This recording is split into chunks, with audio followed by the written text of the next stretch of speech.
مسؤولين وكمد yahay wasiirka difaaca dalka saraakiil ka tirsan ciidamada qalabka sida ayaa maanta Muqdisho ku soo dhaweeyay ku dhawaad 300 oo ciidan oo kamid ah kumaandooska Soomaaliya gaar ahaan kuwa gorgor ciidankan ayaa tababar ku soo qaatay dalka Turkiga oo muddooyinkan dambe ka qayb qaadanayay dib u dhiska ciidanka Soomaaliya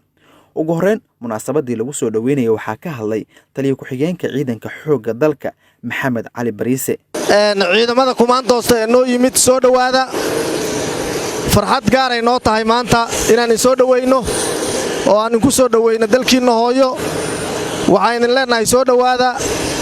imaatinkiina wuxuu noqon doonaa insha Allah imaatin macno weyn u sameeyo ciidanka xoogga dalka Soomaaliyeed mar labaad ku soo dhawaada dalka ku soo dhawaada hawsha iyo waajibka cusub ee aad la qaadan doontaan baajajkii in ka horeeyay ururkii koowaad labaad iyo saddexaad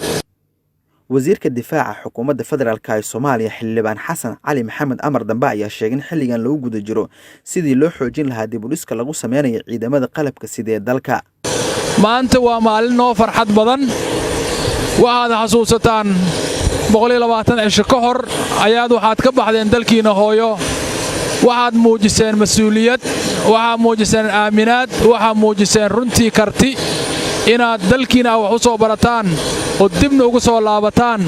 oo si dalkiina iyo dadkiina iyo diintiinaba aad u difaacdaan aad kaga mahadcelinaya runtii taliyaha ayaa ka dhawaajiyay waajibaad cusub shaqo cusub ku soo dhawaada waxaad ka mid tihiin aasaaska ciidanka xoogga dalka Soomaaliyeed saad og tihiin waxaan ku jirnaa dib u dhiska ciidanka xoogga dalka Soomaaliyeed aad waxaan ugu faraxsanahay inaan haysano ama aan helno wiilal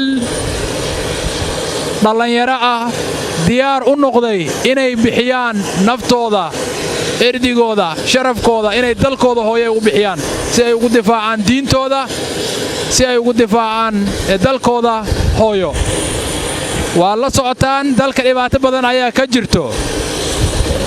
waxaan la dagaalamay dad isku dhaqan aan nahay oo muuqaalkeena leh oo urur al-shabaab la yiraahdo iyo Daesh waxa lidin kaga fadhiyaa ummadda Soomaaliyeed kaga fadhisaa inaad ka difaacdaan inaad ka xureysaan inaad sharafkii iyo karaamadii ummadda Soomaaliyeed aad soo celisaan ilaahay xamdigiisa waxaan ognahay inaad geesiyaal aatiin محمد عبد الناصر ayaan leh Universal TV Muqdisho